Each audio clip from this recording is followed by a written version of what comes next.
selalu sertaku. Ku percaya, ku percaya, mujizatmu masih ada dalam hidupku. Ku percaya, ku percaya, tiada yang mustahil bagimu.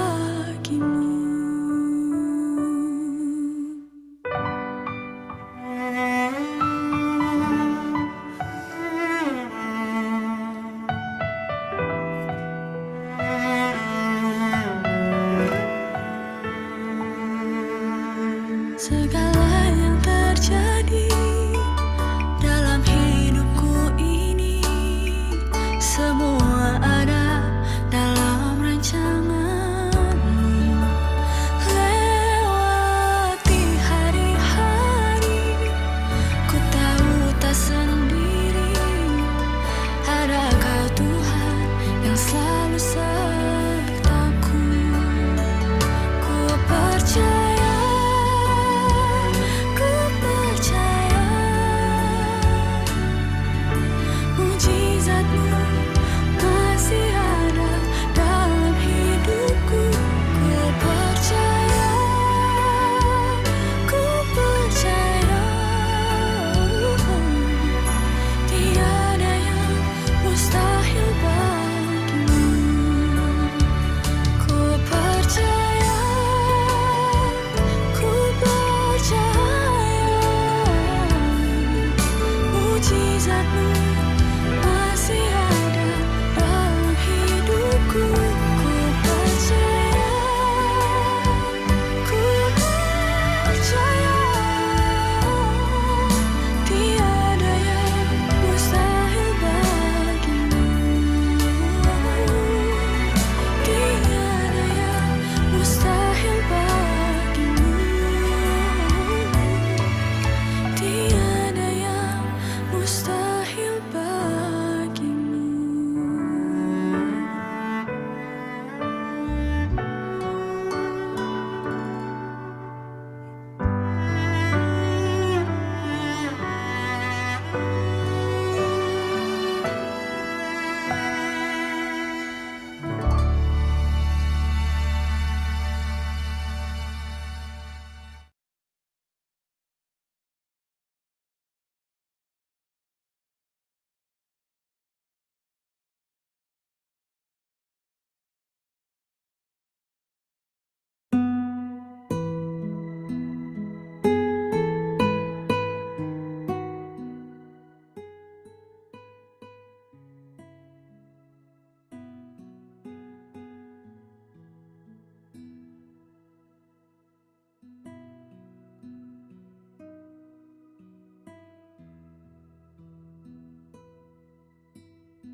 Shalom, selamat pagi saudara yang diberkati oleh Tuhan Yesus Kristus. Mujizat masih ada dalam kehidupan kita. Mari sebelum kita menikmati berkat firman Tuhan, kita satu di dalam doa.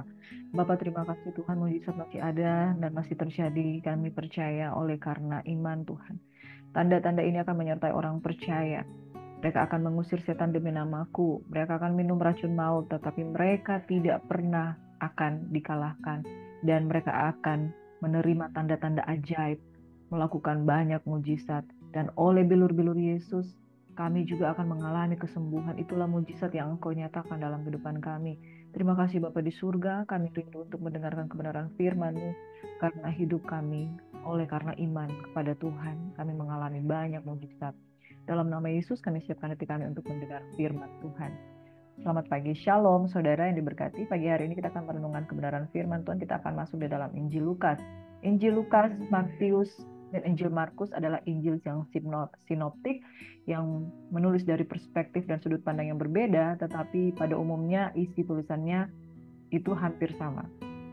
Saya akan membahas kitab Lukas. Kita akan membaca kitab Lukas, tapi hanya dari ayat 5 sampai ayat 25, ayat 1 sampai 4. Saudara bisa baca sendiri. Jadi pagi hari ini perenungan kita dari ayat 1 hingga ayat 25. Dan ayat 5 hingga ayat 25 itu mengisahkan tentang kehidupan Elisabeth, Zakaria, dan nubuatan tentang kelahiran dari Yohanes. Itu kita belum pelajari di Injil Matius dan Markus. Untuk kedepannya kita akan mempelajari hal-hal yang belum kita kupas di Injil Matius dan Markus.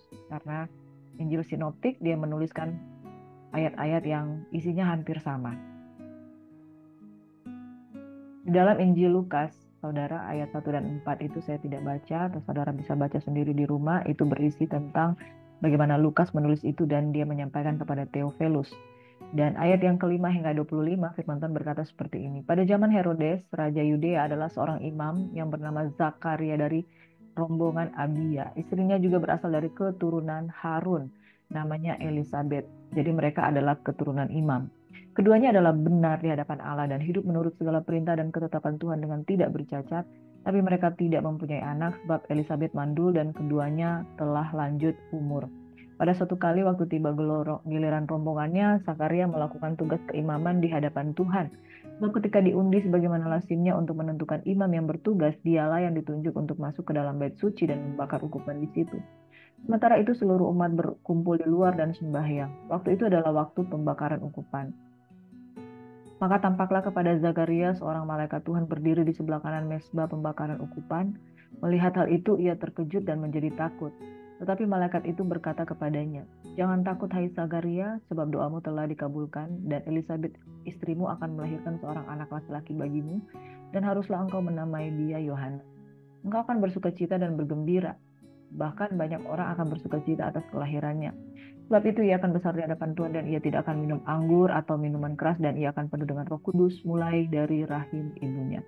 Ia akan membuat banyak orang Israel berbalik kepada Tuhan Allah mereka dan ia akan berjalan mendahului Tuhan dalam roh dan kuasa Elia untuk membuat hati bapa-bapa berbalik kepada anak-anaknya dan hati orang-orang durhaka kepada pikiran orang-orang benar dan dengan demikian menyiapkan bagi Tuhan suatu umat yang layak baginya." Lalu kata Zakaria kepada malaikat itu, "Bagaimanakah aku tahu bahwa hal ini akan terjadi sebab aku sudah tua dan istriku sudah lanjut umurnya?" Jawab malaikat itu kepadanya, "Akulah Gabriel yang melayani Allah dan aku telah diutus untuk berbicara dengan engkau dan untuk menyampaikan kabar baik ini kepadamu. Sungguhnya engkau akan menjadi bisu dan tidak dapat berkata-kata sampai kepada hari di mana semuanya ini terjadi, karena engkau tidak percaya akan perkataanku yang akan nyata kebenarannya pada waktunya." Sementara itu orang banyak menanti-nantikan Zakaria. Mereka menjadi heran bahwa ia begitu lama berada di bait suci. Ketika ia keluar, ia tidak dapat berkata-kata kepada mereka dan mengertilah mereka bahwa ia telah melihat suatu penglihatan di dalam bait suci. Lalu ia memberi isyarat kepada mereka, sebab ia tetap bisu. Ketika selesai jangka waktu tugas jabatannya, ia pulang ke rumah. Beberapa lama kemudian Elisabet istrinya mengandung dan selama 5 bulan ia tidak menampakkan dirinya, katanya, "Inilah suatu perbuatan Tuhan bagiku dan sekarang ia berkenan menghapus aibku di depan orang." Saudara, mujizat itu nyata terjadi oleh karena ada rencana Tuhan bahwa sebelum dunia dijadikan, bahwa kita dijadikan semuanya atas kehendak Tuhan. Amin. Saudaraku yang diberkati, tidak pernah terjadi segala sesuatu tanpa apa yang menjadi izin Tuhan. Efesus 1 ayat 4 dikatakan, "Sebab di dalam Dia Allah telah memilih kita sebelum dunia dijadikan supaya kita kudus dan tak bercacat di hadapannya." Dan ini terjadi di dalam kehidupan Yohanes. Dia sudah dipilih sebelum dia dikandung, sebelum dia dilahirkan, sebelum dia menjadi bayi, sebelum dia menjadi manusia. Sudah ada penyataan Tuhan bahwa dengan roh dan kuasa Elia, anak ini akan membuat hati bapak-bapak berbalik kepadanya. Amin. Bapak-bapak berbalik padanya dan hati orang-orang durhaka kepada pikiran orang-orang benar. Dengan demikian, ia menyiapkan bagi Tuhan suatu umat yang layak baginya. Catat di sini dengan baik, saudara, bahwa peruntukan kita hidup itu sudah ada tujuan sejak awal. Bagaimana mungkin kita hidup sembrono kalau Tuhan sudah menentukan hidup kita dengan suatu tugas? Secara spesifik, Yohanes yang dikandung oleh Elisabet, bahkan dia diberikan namanya, mau kasih nama apa, Tuhan sudah memberikan kepada Zakaria. Dia akan diberi nama Yohanes. Saudaraku yang diberkati oleh Tuhan Yesus Kristus, sebelum dia ada di kandungan, Tuhan sudah diberitahukan tugas Yohanes. Saudara, bagaimana dengan kita? Apakah selama kita di dalam kandungan, apakah kita sudah mengalami bagaimana Tuhan sudah memberikan penugasan bagi kita? Tidak semua orang sespesial dari Yohanes. Tapi satu hal yang sama dan spesifik bahwa Efesus 1 ayat 4. Sebab di dalam Dia Allah telah memilih kita sebelum dunia dijadikan, sebelum ada di dalam rahim, sebelum menjadi embrio, supaya kita kudus dan tak bercacat di hadapannya. Kenyataan Gabriel di dalam diri Yohanes dan juga istrinya Elizabeth, Tuhan memilih, predestin ya. Tuhan memilih kita sebelum dunia dijadikan, ya, sebelum dunia dijadikan. Dan Tuhan memilih kita untuk apa? Untuk kudus, untuk tak bercacat di hadapannya. Jadi Tuhan memilih kita, ya. Yang kedua, Tuhan menguduskan kita. Kenapa harus kudus?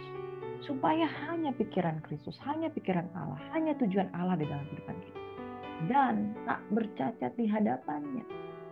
Ayat 5 dari Efesus 1, dalam kasih Ia telah menentukan kita dari semula oleh Yesus Kristus untuk menjadi anak-anaknya sesuai dengan kerelaan kehendaknya, supaya terpujilah kasih karunia yang mulia yang dikurniakan kepada kita di dalam Dia yang dikasihinya. Sebab di dalam Dia kita beroleh penembusan. Saudara, jangan hidup sembrono. Hidup kita sudah ditentukan. Hidup kita ada tujuannya. Hidup kita ada tujuan untuk kudus. Jadi kalau saudara dikatakan, kuduslah kamu sebab aku kudus. Kudus itu bukan pilihan, saudara.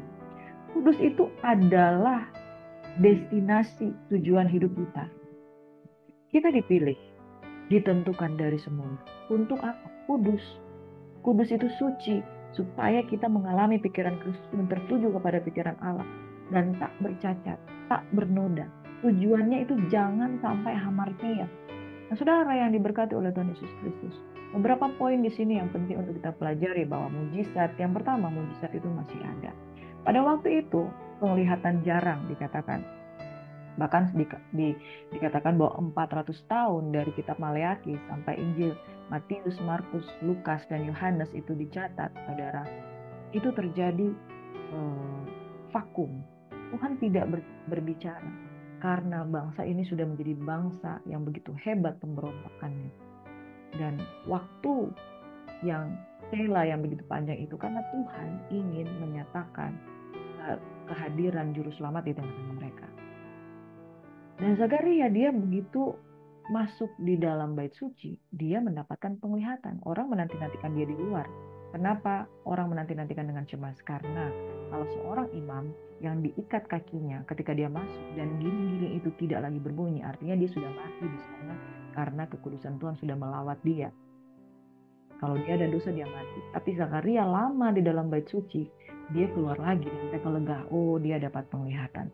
Penglihatan dan penyataan itu adalah mereka akan mempunyai anak di saat Elizabeth mandul. Zakaria melakukan tugas keimaman di hadapan Tuhan. Dikatakan begini, keduanya adalah benar di hadapan Allah, hidup menurut segala perintah dan ketetapan Tuhan dengan tidak bercacat. Efesus 1 ayat 4 dan 5 dikatakan, Tuhan telah menjadikan kita sebelum dunia dijadikan, Dia telah memilih kita untuk hidup kudus dan tidak bercacat. Saudara, kekudusan dan berjalan dalam tujuan Tuhan itu bukan pilihan. Itu memang satu destiny yang kita harus hidupi. Elizabeth dan Zakaria hidup berkenan di hadapan Allah, hidup menurut segala perintah dan ketetapan Tuhan dengan tidak bercacat. Pada orang-orang seperti ini, penyataan Tuhan luar biasa dinyatakan. Ketika diundi sebagaimana lazimnya untuk menentukan imam yang bertugas, dialah yang ditunjuk untuk masuk ke dalam bait suci dan membakar ukupan. Saudara, kalau tidak kudus mati, tapi karena mereka kudus dan tidak bercacat, justru di tengah-tengah peribadatan di bait suci, Zakaria mendapatkan perkataan Tuhan yang luar biasa, terpilih di antara orang-orang yang tidak terpilih. Dengan diundi dia masuk ke bait suci dan dia di sana untuk menerima penyataan bahwa dari rahim istrimu yang mandul engkau akan melahirkan seorang anak yang dengan roh dan kuasa Elia dia akan mempersiapkan jalan bagi Tuhan. Wow, luar biasa saudara.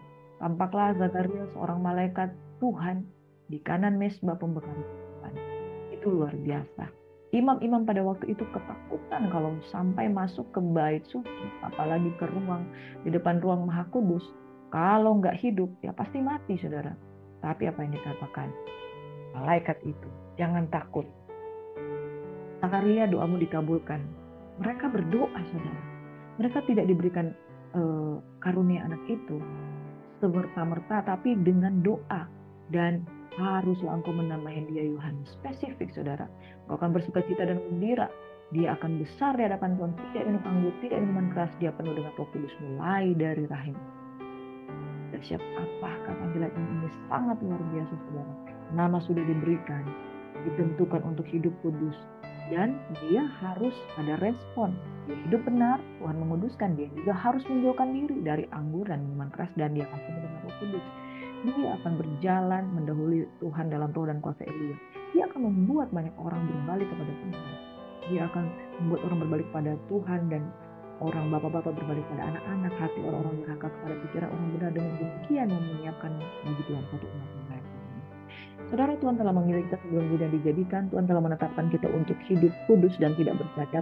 Dan Tuhan telah menentukan tugas apa, seperti dalam Efesus 2 ayat 10. Karena kita ini buatan Allah, diciptakan di dalam Kristus Yesus untuk melakukan perbuatan baik yang sudah dipersiapkan Allah sebelumnya. Jikalau saudara tidak melakukan satu pekerjaan Tuhan yang Tuhan sudah siapkan sebelumnya, antara dua, saudara. Kalau nggak saudara seorang yang bodoh, tapi saudara seorang yang memberontak. Karena maksud dan tujuan Tuhan sejak semula untuk menjadikan engkau menjadi pelaku pekerjaan Tuhan, saudara abaikan. Setiap orang telah ditentukan untuk melakukan satu pekerjaan. Dia bisa melakukannya kalau dia masuk di dalam destiny kudus dan tidak bercacat. Tidak bercacat yaitu belajar untuk melakukan kehendak Tuhan. Saudara harus bertanggung jawab untuk menjaga itu. Panggilan, pelayanan bukan sebuah pilihan. Panggilan dan pelayanan, kalau nggak kita betul-betul hidupi, berarti kita sudah mengabaikan, bodoh, dan memberontak. Yohanes mengambil keputusan untuk meresponi panggilan itu. Dan terbukti bahwa dia mempersiapkan sungguh-sungguh jalan bagi Tuhan. Yesus ada, dia membaptis Yesus. Dan dia memberikan penyataan bahwa itulah yang dipilih oleh Tuhan. Mesti. Elizabeth mengandung 5 bulan, saudara. Bulan dia tidak menampakkan diri. Inilah suatu perbuatan Tuhan bagiku dan saya berkenan menghapus aibku di depan. Saudara, renungkan pada pagi hari ini bahwa mujizat masih ada. Ketika engkau berdoa, Tuhan akan menyatakan. Yang kedua, saudara, kita sudah ditentukan, dipilih sejak semula, bukan satu keputusan yang kita bisa biarkan begitu saja. Sebab Yohanes 15 ayat 16 berkata seperti ini, bukan kamu yang memilih aku, tapi aku yang memilih kamu. Aku telah menetapkan engkau untuk pergi, go, dan menghasilkan buah, dan buah yang ada padamu itu tetap. Saudara, panggilan Tuhan bukan sebuah pilihan, tapi sebuah rancangan Tuhan sejak semula. Itu menjadi pilihan karena iblis memberikan kita pohon pengetahuan yang baik dan yang jahat untuk membuat pilihan itu. Padahal sesungguhnya kita tidak bisa memilih. Itu adalah satu destiny kita untuk melakukan pekerjaan. Mujizat masih ada. Yang kedua, pilihan itu sifatnya pasti. Kalau kita tidak meresponi panggilan Tuhan, antara bodoh atau kita sungguh-sungguh memberontak terhadap kerajaan Allah. Yang Tuhan kehendaki adalah kekudusan. Itu bukan pilihan. Kekudusan itu destiny. Di dalam kekudusan, maka saudara dapat mengerjakan panggilan Tuhan. Yang ketiga, saudara, respon dari orang yang dipilih itu penting. Ketika malaikat Gabriel mengatakan ia tidak boleh minum anggur, karena sejak dari kandungan ia sudah penuh dengan Roh Kudus. Saudara diberikan karunia Roh Kudus. Tapi kalau saudara tidak menjaga dirimu terhadap kemabukan, anggur, pesta pora, kedagingan, kita akan mengalami yang namanya tidak kudus dan bercacat. Belajar dari Yohanes, belajar dari Zakaria, seorang yang penuh dengan iman. Dia menjadi imam yang didapati tidak bercacat celah bersama dengan istrinya. Bawalah seluruh keluargamu di hadapan Tuhan, supaya nyata benar bahwa saudara seorang yang betul-betul ada dalam jalan Tuhan. Mari kita satu dalam doa. Bapa di surga, kami percaya mujizat masih ada. Kami percaya ketika kami dipilih oleh Tuhan sejak dari dalam kandungan, itu bukan sebuah pilihan, tapi itu sebuah destiny. Bagaimana kami menangkap itu, bagaimana kami percaya itu, dan bagaimana kami mengejar panggilan itu seolah-olah kami belum menangkapnya, supaya nyata benar dan sempurna panggilan di dalam kehidupan kami. Yang ketiga, Bapa di surga, kami terlalu percaya Tuhan bahwa respon yang benar itu akan menjadikan bukti bahwa melakukan kehendak Allah itu adalah satu respon terhadap destiny yang kami harus putuskan. Hari-hari ini adalah hari-hari yang sukar, hari-hari yang jahat. Tapi orang yang mengenal kehendak Tuhan tidak bodoh, melainkan bijaksana. Dan kami percaya, kami hidup oleh iman. Bapak, kami berdoa untuk semua yang mendengarkan firman Tuhan, mereka alami mujizat, mereka meresponi panggilan Tuhan, karena itulah destiny yang Tuhan kehendaki. Ia memilih sebelum dunia dijadikan untuk hidup kudus, tidak bercacat, tidak bercela, untuk melakukan apa yang Tuhan mau. Tuhan, kami berdoa untuk pagi hari ini, untuk pokok-pokok doa hamba-hamba Tuhan, anak-anak Tuhan yang membutuhkan pertolongan Tuhan, mujizat itu nyata dalam nama Yesus.